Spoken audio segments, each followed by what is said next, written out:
Salut la compagnie, c'est Jules Melon, et aujourd'hui, dans Impro Ciné Critique, il va être question d'un film explosif, kaboom, réalisé par Gregg Araki. Je continue d'explorer sa filmographie en attendant son nouveau long métrage fin juillet, que j'espère pouvoir voir, bien sûr, en salle. On verra bien s'il est bien distribué. Et puis, quelque part, Kaboom serait une sorte de prolongement de sa trilogie de l'apocalypse adolescente, même si c'est assez différent dans la forme, on va y revenir, on a quand même les mêmes obsessions. Entre-temps, il y en a des longs métrages que je n'ai pas vus, mais un avec lequel j'ai découvert son cinéma, Mysterious Skins. Vidéo à l'époque, à l'appui. Donc, on se retrouve en 2010, je ne sais plus si je l'ai dit, mais je le répète au cas où, avec un casting peut-être un peu différent, mais aussi avec des retours, notamment James Double, évidemment, dans un rôle différent, évidemment, que dans ce qu'il avait joué dans la trilogie, puisqu'il a vieilli. Il y a aussi Juno Temple, mais dans les rôles principaux, nous avons Thomas Dekker qui joue Smith, un nom un peu anonyme, mais il y avait déjà un Smith dans Nowhere, le troisième film de cette trilogie, Dark Smith. Il y a Hayley Bennett, qui à l'époque sortait d'un film de Joe Dante, The Hole. Il faudrait que je revoie parce qu'il n'est pas si mauvais que certains voulaient le dire. Voilà. Il y a aussi Roxane Mesquida, qui a une carrière assez étonnante. La même année, elle a joué dans Rubber de Quentin Dupieux. Remarquez, niveau explosif aussi, c'était autre chose. Chris Zilka présent, lui que j'ai découvert dans la série de Leftovers, mais sorti après. Kelly Lynch, qui joue sa mère au personnage principal. Rien à voir avec David Lynch dans la famille, mais le film, lui, a une parenté avec ce grand réalisateur. Mais pas que. Alors, pour faire simple, dans un synopsis qui est compliqué, l'histoire l'est, je ferai une zone spoiler, je suis un peu obligé quand même. On va suivre la vie d'un jeune étudiant, Smith, qui a 18, bientôt 19 ans, c'est important. Il est tranquille là-bas, sur son campus. Il a un crush sur son coloc qui s'appelle Thor et qui est très mascu. Il a sa meilleure amie, Stella, qui est lesbienne, parce que c'est un film queer, une nouvelle fois ici proposé par Gregg Araki. Et il va tomber le temps d'une soirée, encore une soirée arakienne, sur une fille qui s'appelle London, et qui va lui proposer de coucher avec elle, dès le premier soir. Bon, il est bi, Smith. Et alors, sa vie est très riche, d'une certaine manière, puisqu'il a une relation en ligne, enfin, il travaille sur ça. Puis à un moment, il va aussi avoir un petit moment sexuel avec quelqu'un sur la plage. Tout ceci peut paraître totalement déconnecté du scénario principal, mais pas tant que cela. Parce que un beau jour, il va se rendre compte que les choses sont étranges, Smith, et qu'il peut-être, il a quelque chose à jouer d'autre que cette vie tranquille. Alors, on le voit dès le début, il fait des rêves assez bizarres, très lumineux, dans un couloir, où il déambule nu, il voit des gens qu'il connaît et qu'il ne connaît pas, et parmi ces gens qu'il ne connaît pas, il y en a une fille rousse qu'il va croiser. Donc, un soir, il la voit, il va se rendre compte quand même que son rêve n'est pas qu'un rêve, à moins que ce qu'il vit soit un rêve ou qu'il soit complètement perché. Parce que oui, il y a de la drogue à un moment aussi, il va prendre un space cake. Et pendant une grande partie du film, tu te demandes où tu es, entre réalité, rêve et bad trip. Parce que derrière, ça va aller loin. Voilà, à base de théorie du complot. Donc on est un petit peu dans une continuité de Nowhere. Je vous renvoie sur ce film si vous ne l'avez pas vu et sur ma vidéo. Ça part assez loin dans un délire. Là, c'est un peu dans l'idée du crescendo. Autrement, et peut-être encore plus flou d'une certaine manière. Et Smith va être face à donc ce qui croit être un rêve ou la réalité, à base de gens avec des masques d'animaux, et peut-être aussi quelque chose en lien avec ses parents. Voilà. En plus, Stella, elle va rencontrer une fille qui est un peu sorcière. Alors évidemment, arrivé à un certain point, tu te demandes où ça va aller. Mais si tu connais le cinéma de Gregg Araki, très vite tu passes outre. Même si c'est peut-être plus difficile ici. J'avoue, j'ai eu un peu plus de mal à rentrer dedans.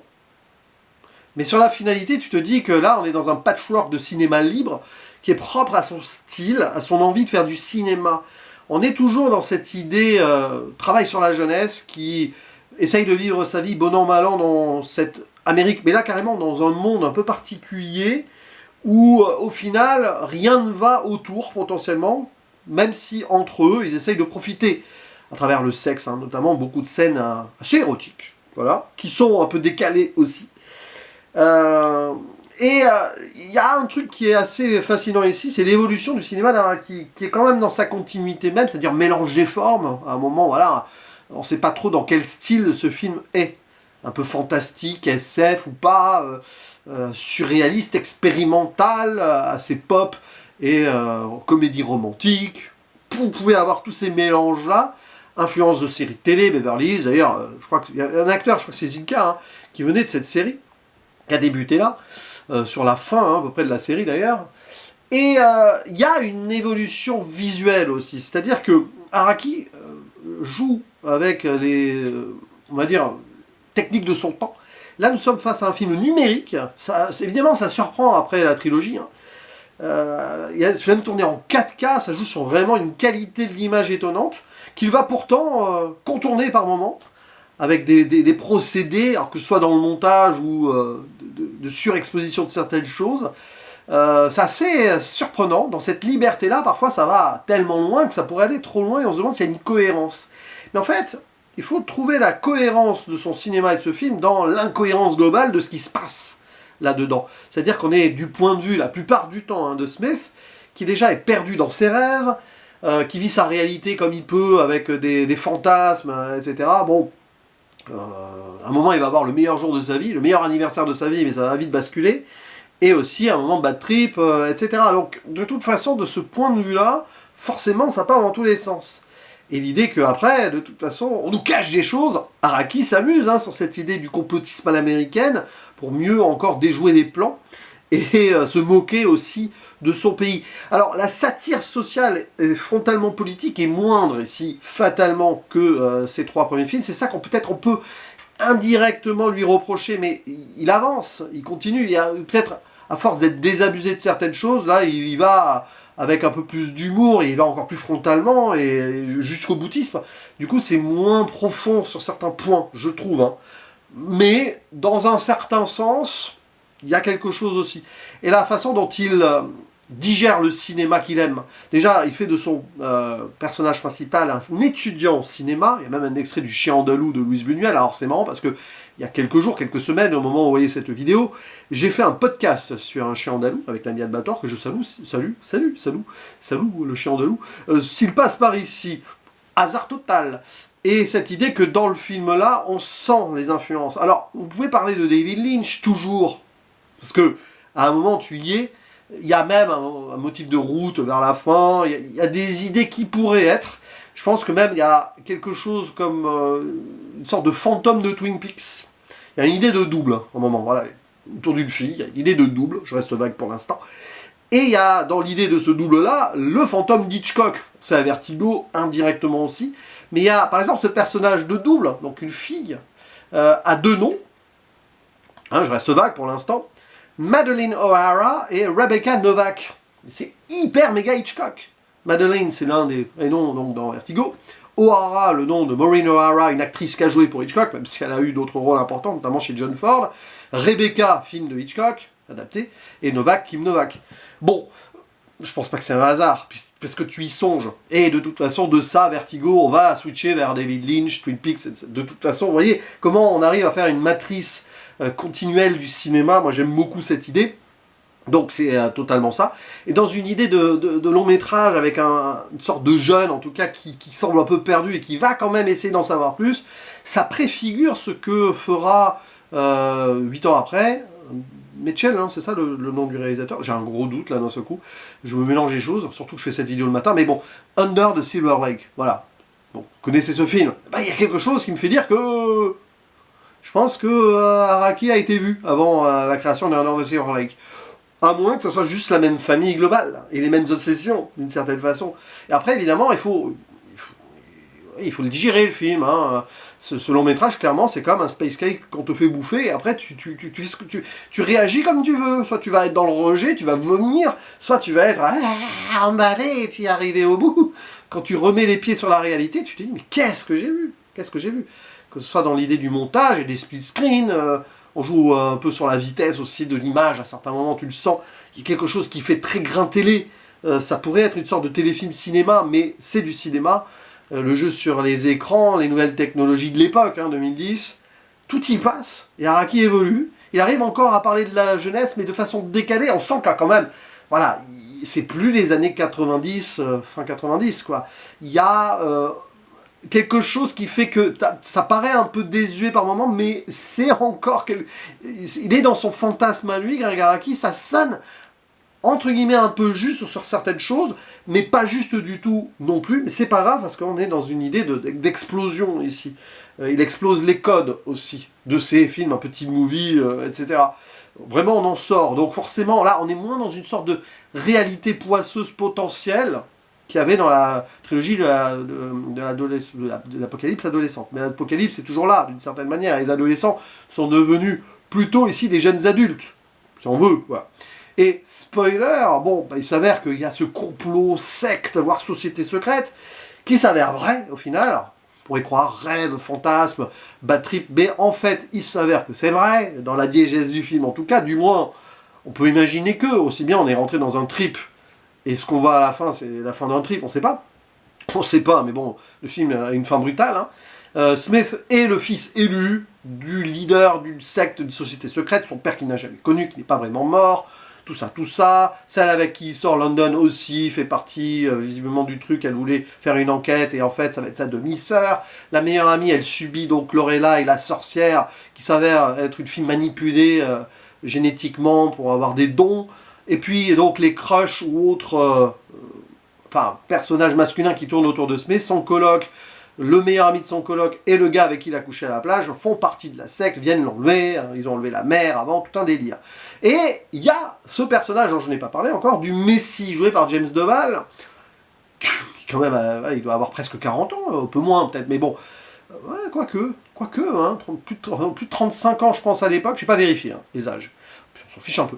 Qui est là, en mode hippie baba cool, qui est en fait membre de la résistance, qui n'est pas le Messie en tant que tel, c'est pas lui l'élu, ça sera Smith, qui est en fait infiltré, comme son crush en ligne, là. Bon, il y a tout un délire là-dessus, tout se remet en place, mais c'est un bazar, on a l'impression que c'est forcé, mais forcément dans le délire. Et voilà, cette secte, en gros, qui cherche à se mettre à l'abri dans un bunker et tout faire péter les têtes nucléaires qu'ils ont récupérées, fin du monde, pour qu'ils puissent après prendre la tête de ce nouvel ordre, hein, de New Order, rien à voir avec le groupe. Oui, il y a la blague dans le film. Parce que c'est pop et musical également. Un peu moins musical finalement que les films de la trilogie, mais quand même, ça va se finir sur ce délire musical. Moment de route, de poursuite, d'action lynchienne, mais fois plus de trucs à l'américaine, si vous voulez. Ultime libération ou non, puis finalement, à la fin de la route, un See You at the Bitter End. Et oui, la chanson de Placebo, que j'écoutais beaucoup il y a un petit moment maintenant à la sortie, hein. Après, c'était bien avant 2010 je crois. Ils finissent, ils tombent visiblement dans un ravin, pour eux c'est la fin, et puis après c'est la fin du monde, hein, puisque le père appuie vraiment sur le bouton, kaboum, d'où le titre. Cette fin, en soi, va très bien avec l'idée du film, que ça ne pouvait pas finir autrement, hein. Tellement ton cerveau a été mariné dans le bordel, à un moment, voilà, c'est un peu ça, hein, je pense. Le spectateur arrivé au bout, il sait plus où donner de la tête, le film est pareil. Il décide d'imploser sur lui-même et d'exploser aussi. Alors ça peut être douteux, mais en fait c'est jusqu'au boutiste dans l'idée de ce que Araki a voulu faire dans le film, donc ça passe. C'est un délire, c'est un trip, quoi. Donc il faut l'accepter en tant que tel. Je vais faire ma zone spoiler, j'ai pas envie d'aller beaucoup plus loin dans l'analyse et dans la zone spoiler en tant que tel, parce que la zone spoiler au final dans sa résolution, hein, bon, hein, au moins on peut pas tourner trop autour du pot, quand bien même on puisse avoir un doute sur la réalité des choses, mais peu importe, c'est du cinéma, on est dans la fiction.